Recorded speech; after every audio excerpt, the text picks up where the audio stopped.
de amigo do coração. Amém. E pediram para que nós tratássemos do tema a justiça das aflições.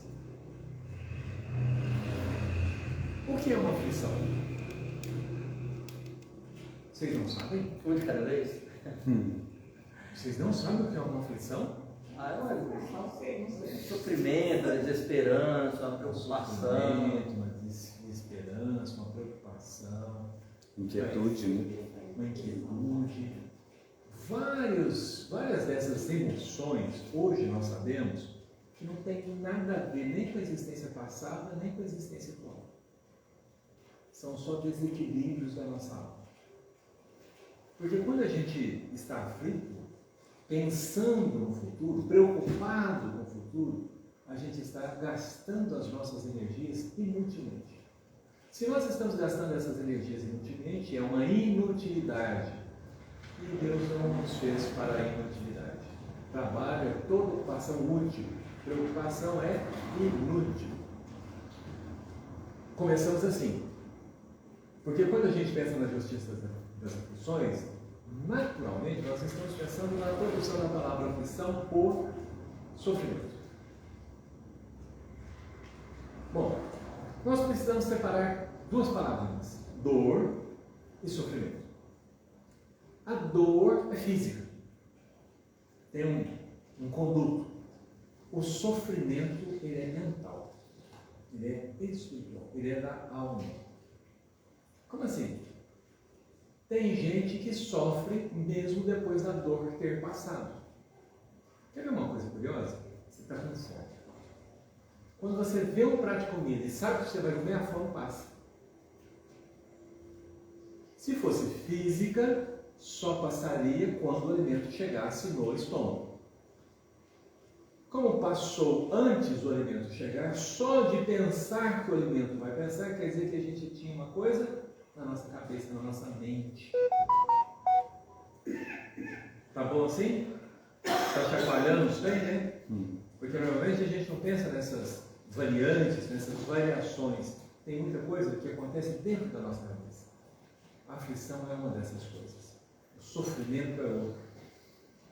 A dor mesmo, ela é física, ela tem uma função, ela alerta sobre o desequilíbrio que gasta uma ação para voltar a um reequilíbrio. Então, se você machuca, se você corta, você sente a dor para levantar. Se você pega o ferimento ali, tampa e põe ele direitinho, a dor passa. Se você força, a dor volta. Mas se você começa a pensar, nossa, e agora se eu ficar aleijado? Esse é o sofrimento. Isso é aflição. Isso é inquietude. Este problema aqui, nós só seremos consolados dele se nós mudarmos. Nenhuma força exterior consegue resolver isso. É só dentro de nós mesmos. Forças exteriores podem resolver o problema da dor. Você pode passar uma anestesia no local e a dor passa. Mas a aflição mental é aqui dentro. Ah, mas eu posso conversar com alguém? Alguém pode me convencer? Pode. Existem técnicas, existem métodos para a gente sair daí. Mas se eu tiver o hábito de cultivar sofrimento, de cultivar aflição, mesmo que alguém exterior chegue e converse comigo, os métodos exteriores terão menos eficiência, menos eficácia, funcionarão menos. Ok? Dificilmente vai me convencer. Não convence. Não convence. Certo? Não convence. É fácil. Vai conversar com um filho. Tente convencê-lo de qualquer coisa. Os estudiosos do comportamento humano perceberam que quando a gente tenta convencer alguém, a gente está reforçando a convicção dele. Por quê? Porque no lugar de nos ouvir, ele está pensando em como se defender. Então ele não vai mudar por causa do nosso argumento. E é por isso que todo o Espiritismo é baseado no autoconhecimento. É baseado na autotransformação. Nós dirigindo a nossa mudança. É por isso que o Judas traiu Jesus. Ele não estava pertinho de Jesus? Jesus não é o ser mais poderoso que já esteve na terra? A áurea que irradiava o bem, o amor, o equilíbrio mais intenso. Que estar perto do Chico era gostoso. Imagina estar perto de Jesus. 1000 vezes o Chico. Ou mais. E Judas estava ali, e aquele ambiente, aquele sorriso, aquela amorosidade, não foram suficientes para vencer a aflição que ele trazia dentro de si. Narram os Espíritos que Judas tinha pressa. Ele olhava para Jesus e achava Jesus um pamonhão. Está muito devagar. Desse jeito a gente não vai chegar a lugar nenhum, a gente não chega a tempo. Vamos fazer uma coisa aqui? Vamos provocar. A gente provoca Jesus, né? Aí na hora que os romanos reagirem, os discípulos todos atuam, e depois que passar a gente põe Jesus como rei. A aflição do Judas, a impaciência do Judas. Outro item é que a preocupação vive no futuro. A aflição também vive no futuro. Só que ela consome o nosso presente. Porque enquanto eu estou vivendo o futuro, eu não estou vivendo o presente. Vocês já viram quando a gente vai num restaurante e as pessoas estão sentadas lá e estão no celular? Elas não estão lá. O corpo delas está lá. Mas a mente vagueia dentro daquelas ligações. A mesma coisa aqui. A minha preocupação, eu estou ocupando-me antecipadamente de alguma coisa. Eu posso mexer na matéria do futuro? Não vou mudar. Não tem jeito. Porque eu estou presente aqui nesse momento. Nós falamos um pouco sobre aflição. Agora nós vamos falar sobre justiça. O que é justiça para vocês? Deixa eu dar uma dica. Jesus, o justo. Ele é o modelo de justiça, portanto. Jesus, o justo. O justo. Então, o que é justiça? Eu diria, sob o meu ponto de vista, a cada um segundo suas obras. Muito bem. Olho por olho, dente por dente. Bom, não. A cada um segundo suas obras, olho por olho, dente por dente. Então, mas segundo a justiça divina, então. A justiça divina. Tudo bem. Olho por olho, dente por dente, a cada um segundo suas obras, mesma coisa. Bom. E agora? Você acertou, né? Nós precisamos pensar no conceito de justiça baseado no Cristo. Qual o tratamento Jesus dá para Judas? Perdão, um abraço. O perdão é o ápice do amor, é a maior manifestação do amor. Justiça, amor são uma coisa só. E a caridade? A mesma coisa. Porque a caridade é o amor em ação. É a manifestação do amor. É a exteriorização do amor. Ok. Então, vamos trocar a frase? Justiça das aflições. O amor das aflições. Estranho, né? A caridade das aflições. Opa, essa aí já faz mais sentido. Percebam, nós somos incoerentes nas nossas ideias. E a gente não percebe nossa incoerência.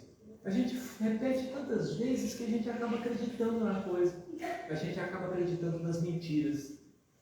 E é por isso que Jesus vai nos dizer que nós somos filhos da mentira. E Ele é filho da verdade. Os que são da verdade compreendem-o, aceitam e vivem com Ele. Os que são da mentira não. essas confusões, essas ilusões, essas mentiras que nós criamos para nós e nas quais nós nos movemos, elas precisam ser trabalhadas. E como é que eu vou vencer as minhas mentiras? Primeiro, humildade, que é o inverso do orgulho. Então eu minto por quê? Eu sou orgulhoso. Eu faço de conta que sou Deus, que sou maior do que Deus. Eu crio uma série de fantasias. Dentro dessa série de fantasias é impossível ser justo. É impossível ser amoroso. Não, sabe, não habita no mesmo lugar. Não habita no mesmo lugar. Dá para fazer uma caridade de mentira? Não dá. Uma caridade arrogante? Dá para fazer de conta que se ama? Fazer de conta é uma mentira. Compreendem? É incompatível. É incompatível. Tá. Kardec não trata as coisas assim. Ele pega a justiça das aflições e vai tratar ali o problema do sofrimento e de sermos dignos ou não, de ser razoável ou não, daquilo estar alinhado com a justiça divina ou não. Eu estou abordando outros caminhos aqui sobre o mesmo tema. Aí nós vamos para a abordagem do Kardec. Bom, vamos trocar a palavra aflição por sofrimento. Deu ruim também, que a gente já sabe que o sofrimento é a invenção da nossa cabeça. Então vamos trocar a palavra aflição, sofrimento por dor. Ok? Dor, todo mundo vive na Terra. Vive? Cachorro também vive? Cobra, todos os seres vivos estão sujeitos à dor. Bacana. Então nós vamos falar disso. Da justiça da dor. Porque o sofrimento é invenção nossa. A aflição é invenção nossa. Não há justiça. Porque são mentiras. Eu estou vivendo no futuro. Não é possível viver no futuro. Viver no futuro é uma mentira. Mas a dor, onde que ela está? No presente. Agora. E todo mundo sofre. Criança, nenenzinho sofre. Nossa, ele já nasce chorando. Vocês viram que eu usei a palavra sofre. Certo? Porque a gente usa essas duas muito pertinho, mas ficou claro a diferença das duas. Então, tá. É justo essa dor? Qual é a função da dor? Primeira função da dor: impedir que nós violemos uma lei. Meu osso, se eu forçá-lo além do limite, ele quebra e vai doer por eternidade. Se eu puser a mão no fogo, certo? Então são alertas. É justo nós termos um sistema que nos avise antes que a gente comprometa a nossa existência? É justo. É justo. É importante? Sim. É fundamental? Sim. Fundamental. Mas quando a gente vai para o sofrimento, aquela coisa que a gente fica mastigando, a gente começa a discutir com Deus. Será que Deus? Será que... Quando a gente vai para a dor, vocês viram que ficou claro? A dor, na função dela, o que ela tem que fazer, ela faz. E está certo. Aí eu começo a trabalhar uma posição inadequada. Meu braço começa a doer, eu continuo. Aí ele dói mais, eu continuo. Aí ele dói mais. A dor tem essa mecânica. Se você vai, quanto mais perto do limite, mais intensa ela fica. Que é um alerta progressivo. Fechou aqui? Tá. Hamlet vai nos falar sobre as dores da alma. Dores da alma. eu perco alguém, que eu tenho proximidade, que eu tenho afinidade, eu sinto uma dor. Quando eu vou no médico, eu falo assim, está doendo. A gente sente uma dor assim, né? Por dentro. E dói. Isso. Então, existem dores da alma. Essas dores da alma acontecem quando? Nas rupturas.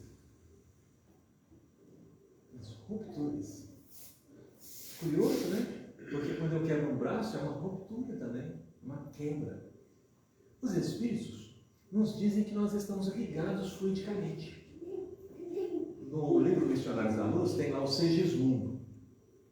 E eles vêm para o desencarne do Segismundo. E está lá no hospital, e eles veem que os familiares ali estão gerando fluidos, quase como se fosse uma teia, uma rede, né? Uma bruma que envolvia o Segismundo. E aquilo ali dificultava para ele poder desencarnar aquilo. Eles estavam gerando fluido vital e sustentando a existência dele. O médico, então, dá uma melhorada no Segismundo. O pessoal dá uma aliviada, né? Solta, vai para casa. Nesse momento que eles estão indo para casa, desencarna o Segismundo.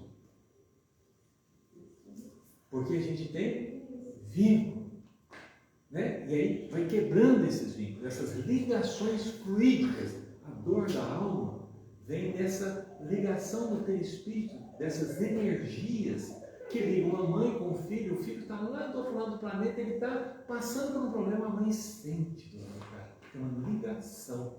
Essa ligação, ela não respeita o espaço. Ela não... É igual o espírito, né? O espírito não tem problema com o espaço, com o espaço físico. Então existe essa dor também. Ok? Fechamos? É justa? É. Toda dor é justa.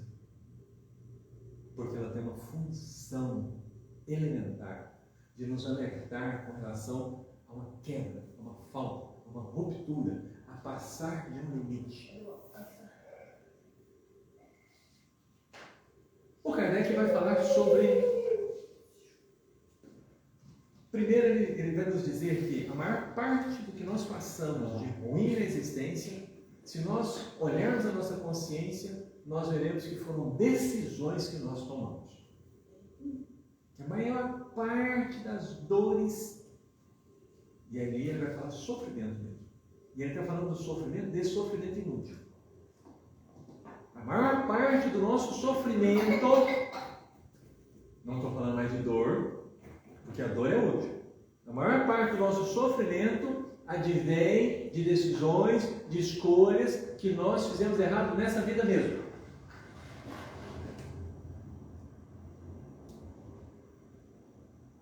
Por ignorância, principalmente. A maior parte. Sobra um restinho. Esse restinho, muitas vezes, tem causas e existências anteriores. Deixa eu ver se eu entendi. Sendo o sofrimento uma invenção da minha mente, a maior parte do sofrimento que eu estou passando nessa vida, eu inventei nessa vida mesmo. E um pouco desse sofrimento eu inventei em existência anterior. Hein? É. Esquisito, né? Esquisito. Sabe por quê? Porque você sempre pensou no sofrimento físico. No físico, nasci paralítico. Nasci paralítico. Não tem muito paralítico feliz com a paralisia? Vivendo bem? Tem dor ali? Não. E por que o paralítico um sofre e o outro não sofre? Aceitação.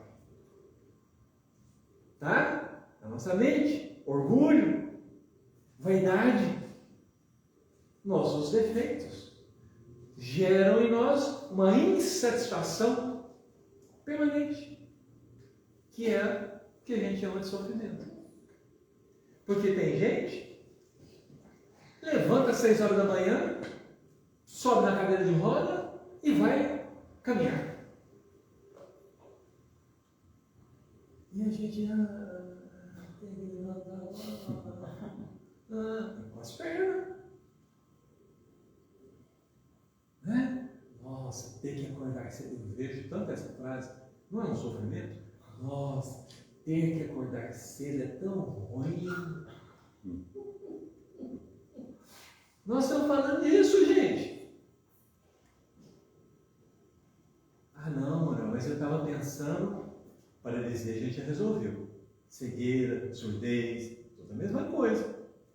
Nossa, coitado, ele é cego. Cego. Por que ele é coitado? Por que ele é coitado? Compreendem isso? Porque não está vendo as coisas que a gente está vendo. Você está aproveitando as coisas que você está vendo?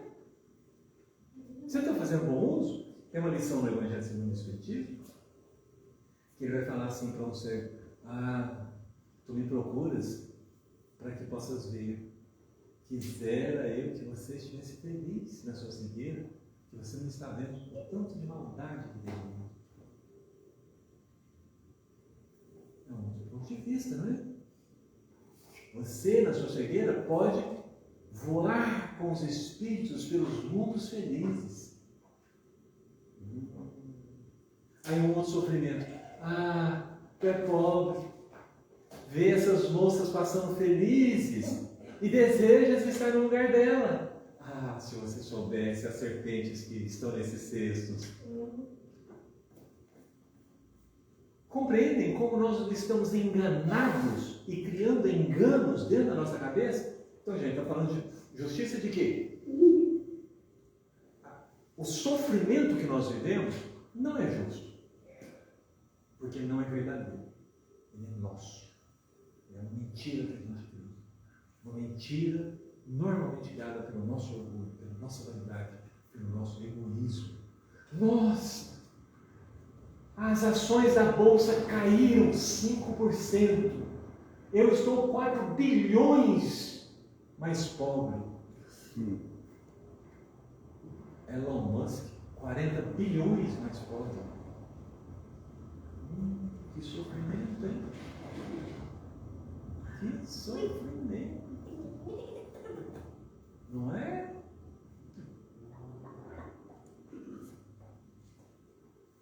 Alguma dúvida até agora? Esmagando o cérebro, né? Tá. Bastante. O tique-teco está debatendo aí. Porque é fé raciocinada, gente. É fé raciocinada. Normalmente a gente lê o Evangelho, a gente lê o Livro dos Espíritos e não raciocina. Não olha para o mundo que nos cerca para ver a verdade que está nele. Ora, se Jesus é o modelo do justo, Jesus é o modelo do amor, Jesus é o modelo da caridade, nós pegamos no Livro dos Espíritos, justiça, amor e caridade é uma lei só. Quando nós vamos falar sobre justiça do sofrimento, nós temos que pensar sobre isso. Olho por olho, dente por dente? Ou misericórdia? Misericórdia. Misericórdia. Olha só. Jesus nos conta uma parábola do filho pródigo. Ele pede para o pai a riqueza, a parte dele da herança, e sai. E se afasta do pai com a riqueza. O pai permite. Mas o pai não sabia que ia dar ruim? Sabia? Ele é sábio. É da natureza dele essa sabedoria. Essa experiência maior do que da ignorância do próprio filho. No entanto, ele permite justiça, amor, caridade, misericórdia, nos dá a liberdade de experimentarmos. Ele vai e gasta, e faz farra, e não sei o que, e acaba tudo, e aí vem uma grande fome naquela região, e ele faz emprego, o único emprego que ele arruma é de guardador de porcos. E ele olhava para os porcos e falava assim: que inveja de vocês. Nossa, como eu gostaria que me dessem essa comida que vocês estão comendo. Inveja é um sofrimento físico, é uma dor, aceitação. Porque Jesus poderia ter trabalhado. Aí ele estava com dor de fome. Mas Jesus não trabalha isso. Ele estava com inveja da comida dos porcos. Inveja é um defeito moral. Aí o que ele faz? Ele cai em si. Espera aí.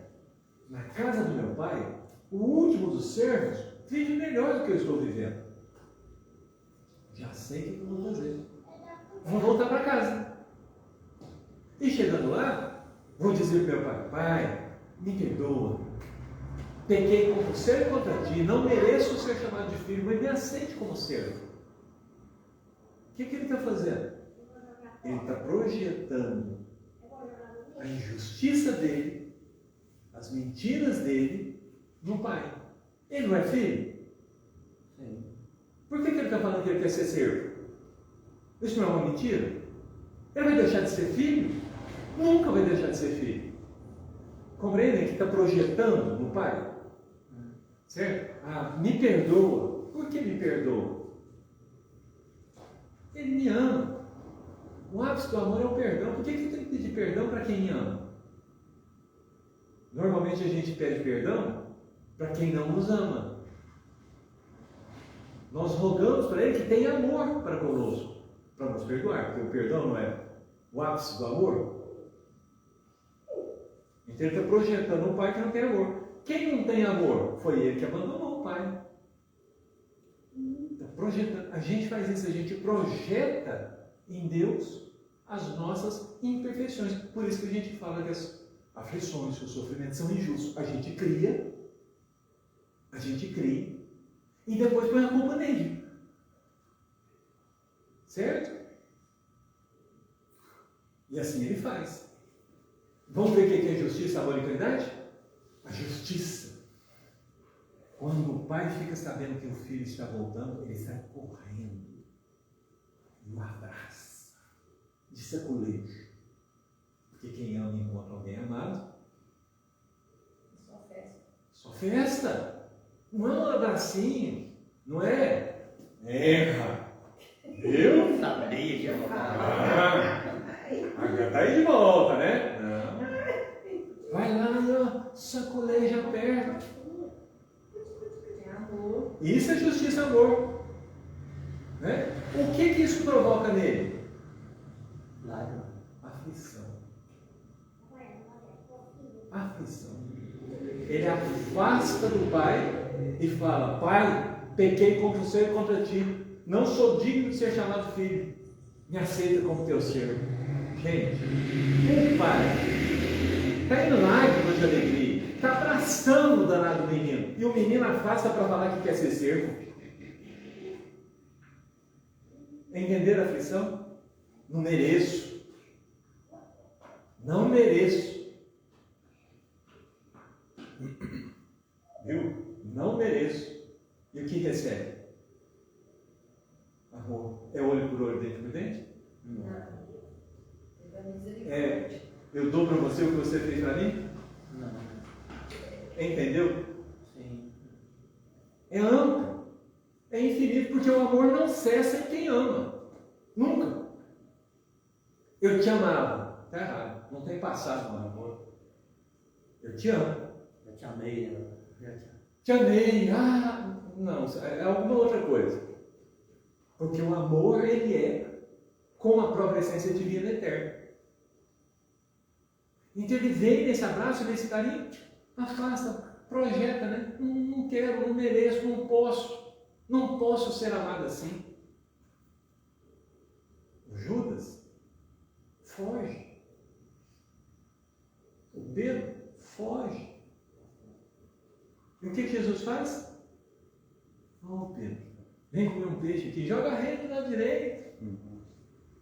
Aí ele desce, está lá, Jesus assando um peixe para ele comer junto. O Tomé, você recebeu notícia, mas você não acreditou, né? Vem cá, me abraça, traz o Tomé para junto. Isso é justiça, amor e caridade. Então, quando nós olhamos o sofrimento e nós pensamos na justiça, a manifestação dela é vai parar, vai passar assim que você largar de ser bobo.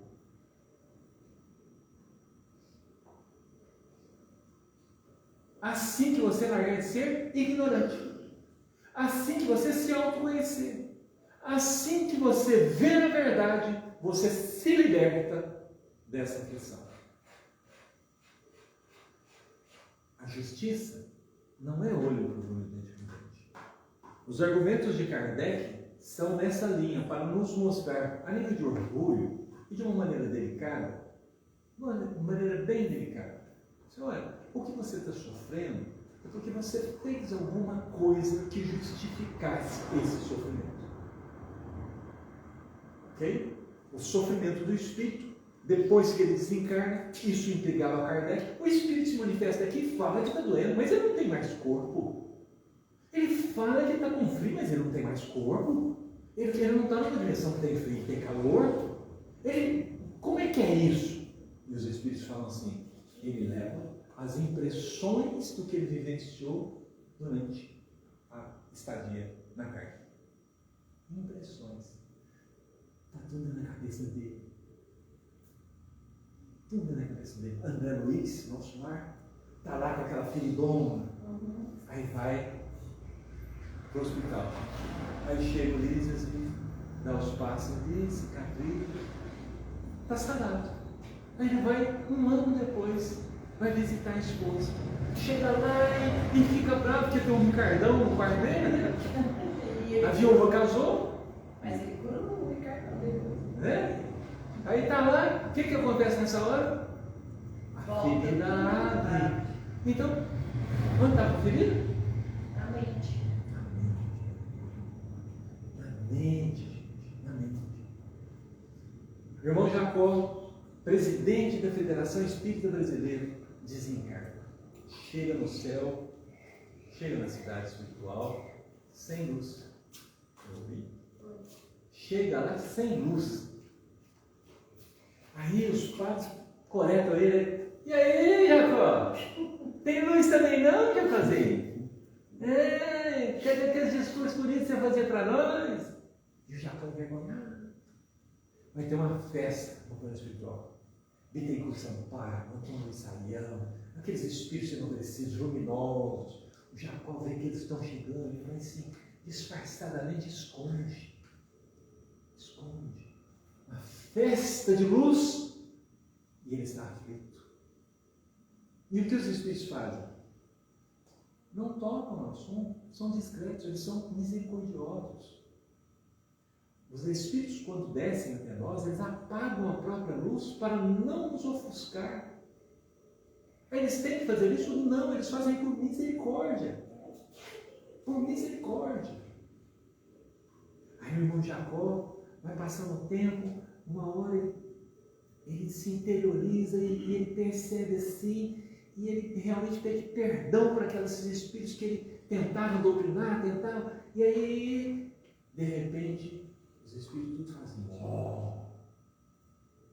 Aí está lá, quebrou a ilusão de querer mudar o outro, de querer dominar o outro, de fazer com que o outro entendesse, aceitasse, vivesse outra vida. O amor se manifesta aceitando o outro. O sofrimento se manifesta na inaceitação do outro. Porque eu brigo porque eu não aceito o outro. Eu guardo mágoa porque eu não aceito o outro.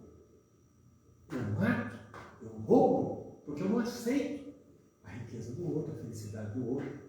Eu pego a mulher do próximo, o burrinho do próximo. Por quê? Eu não aceito. Inaceitação.